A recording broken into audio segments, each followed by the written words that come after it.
Γεια σας. Σήμερα έχω στα χέρια μου ένα αυτοκίνητο της Traxxas,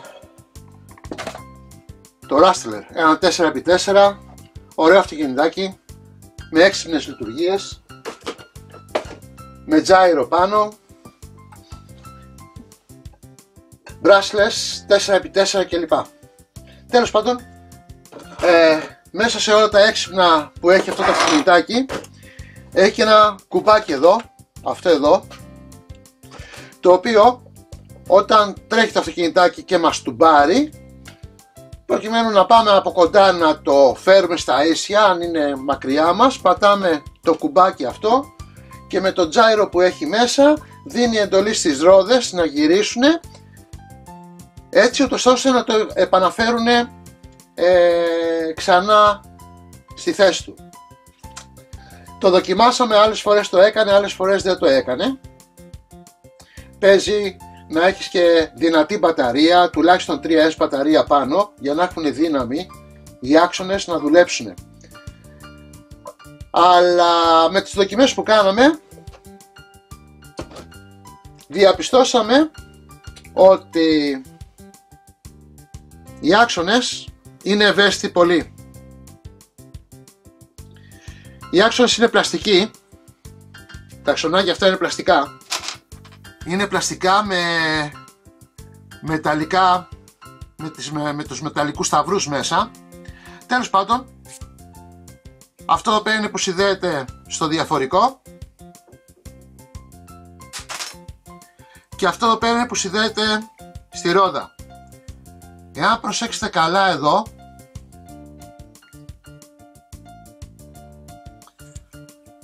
θα παρατηρήσετε ότι κάπως το έχουμε δουλέψει, το έχουμε επεξεργαστεί με θερμοκρασία, το ξανακολλήσαμε. Ήρθε και έκοψε εδώ, ο άξονας, ο μεταλλικός, έκοψε το πλαστικό στην προσπάθεια να γυρίσει το αυτοκίνητο, επειδή παίρνει πολλές στροφές και φρενάρει απότομα. Βγήκε όλη η δύναμη του μοτέρ, βγήκε ακριβώς σε αυτό το σημείο και μας το έσπασε. Φυσικά το κολλήσαμε, θερμάναμε ένα κατσαβίδι και πήραμε πλαστικό και το ξαναγεμίσαμε. Δούλεψε, κάπως δούλεψε, φαίνεται ότι τη δουλειά που έχουμε κάνει δεν είναι όπως είναι εδώ που είναι λίγο, αλλά δεν ήταν λύση αυτή. Και έτσι παραγγείλαμε μεταλλικά αξονάκια. Αυτά είναι για τους μπροστινούς άξονες, μεταλλικό, και αυτά εδώ πέρα είναι για τους πίσω άξονες. Θα τα βάλουμε πάνω και θα κάνουμε δοκιμές. Μέσα του σακουλάκι έχει μικρά βιδάκια, τα οποία βιδώνουν και από τις δύο πλευρές εδώ, για να κρατήσουν το σταυρό πάνω στον άξονα, πάνω στο διαφορικό, μάλλον να κρατήσουν τον άξονα πάνω στο διαφορικό. Αλλά είναι αυτά εδώ τα βιδάκια και παίρνει ένα δεξιά, ένα από τη μία μεριά, ένα από την άλλη μεριά. Εμείς θα χρησιμοποιήσουμε το δικό του το αξονάκι που είχε πάνω,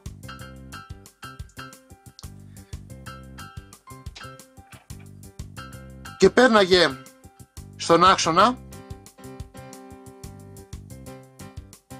πέρναγε εδώ, βίδωνε και κράταγε τον άξονα, βίδωνε και πέρναγε μέχρι την άλλη μεριά.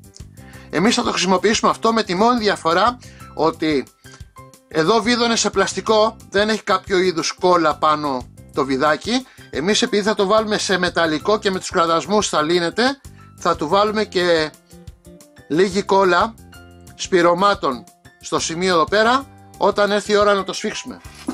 Η άλλη διαφορά τώρα που έχει το original αξονάκι με το καινούριο αξονάκι που θα βάλουμε πάνω, είναι ο άξονας στην θέση που είναι το ρουλεμάν, είναι ακριβώς ίδιος και το ένα και το άλλο. Στη θέση όμως που βιδώνει το παξιμάδι της ρόδας, είναι κατά 1 χιλιοστό μεγαλύτερο. Άρα δεν παίρνει το παλιό το παξιμάδι που μπαίνει εδώ. Έχει δικό του παξιμάδι ασφαλείας και θα χρησιμοποιήσουμε αυτό εδώ πέρα. Άρα γενικά η αναβάθμιση που θα κάνουμε θα το κάνει το μοτέρ και λίγο πιο βαρύ, το σκάφος, το όχημα και λίγο πιο βαρύ, αλλά και πιο γερό, πιο ανθεκτικό. Ήδη έχουμε ξεβιδώσει εμείς από τα ψαλίδια το σημείο εδώ πέρα που κρατάει τον άξονα, έχουμε ξεβιδώσει το πίσω για να σας τα δείξουμε. Θα προχωρήσω τώρα στην εγκατάσταση των μεταλλικών. Ας ξεκινήσουμε να βάλουμε τα μεταλλικά πάνω. Πρώτα στους πίσω άξονες, στον πίσω άξονα.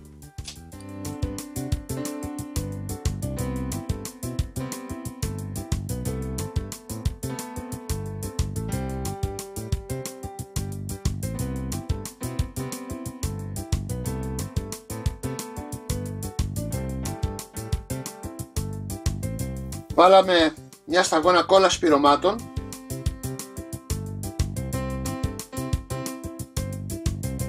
και είναι έτοιμος ο ένας ο άξονας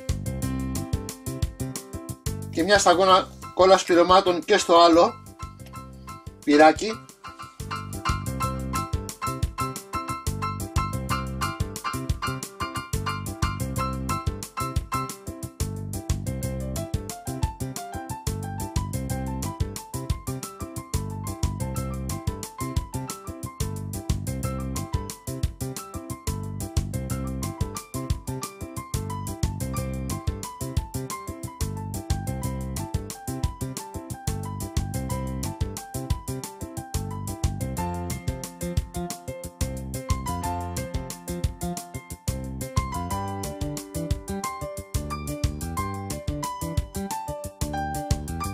Βάλαμε και τους δύο άξονες στη θέση τους.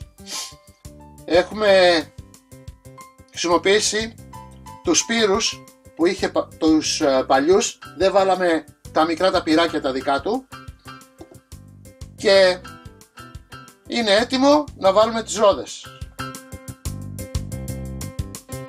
Οι άξονες μας γυρίζουν κανονικά.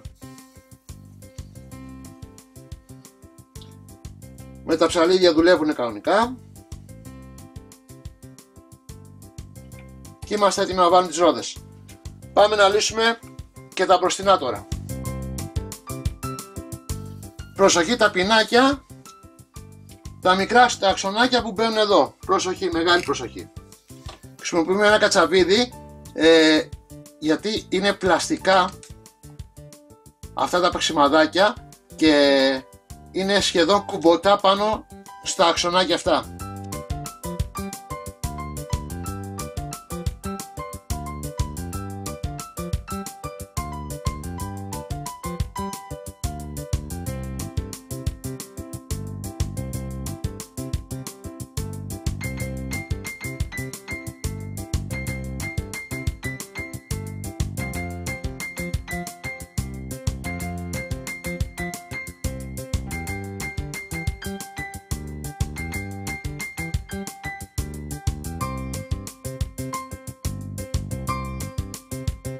Ξεβιδώσαμε και το αξονάκι, βγάλαμε και το άλλο ημιαξόνιο εντελώς στην άκρη για αρανάκης. Παίρνουμε το μεταλλικό, το βάζουμε πρώτα από την πλευρά που είναι το ψαλίδι και μετά το βάζουμε από την πλευρά που είναι το διαφορικό. Και όπως είπαμε, μια σταγονίτσα κόλλα για σπυρώματα.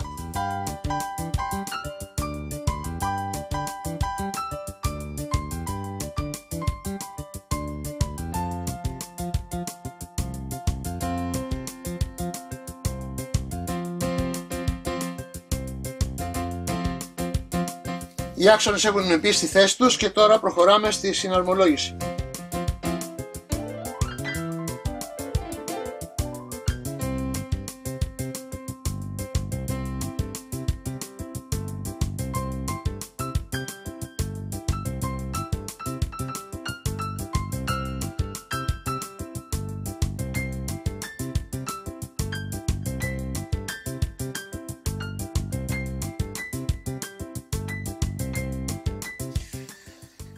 Έτοιμοι και οι δύο άξονες, έχουν μπει στη θέση τους, έχουν βάλει τα ψαλίδια και τα ακρόπαρα στη θέση τους.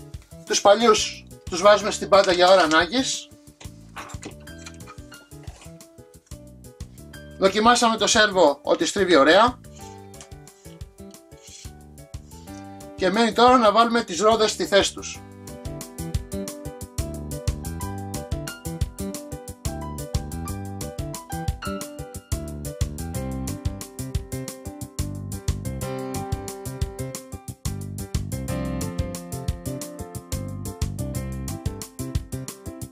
Χρησιμοποιούμε το μυτοτσίπ εδώ γιατί το πλαστικό κουμπώνει πάνω στο αξονάκι και με αυτή την κίνηση το κουμπώνουμε πολύ εύκολα.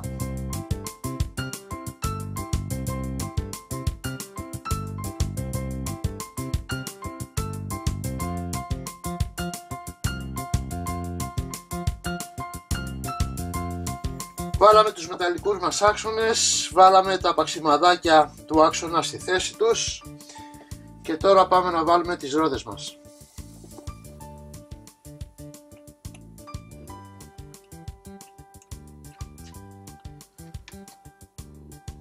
Όπως είπαμε, αυτά τα αξονάκια, τα μεταλλικά τα αξονάκια έχουν μεγαλύτερο παξιμαδάκι και βάζουμε το δικό τους το παξιμάδι και όχι το παλιό.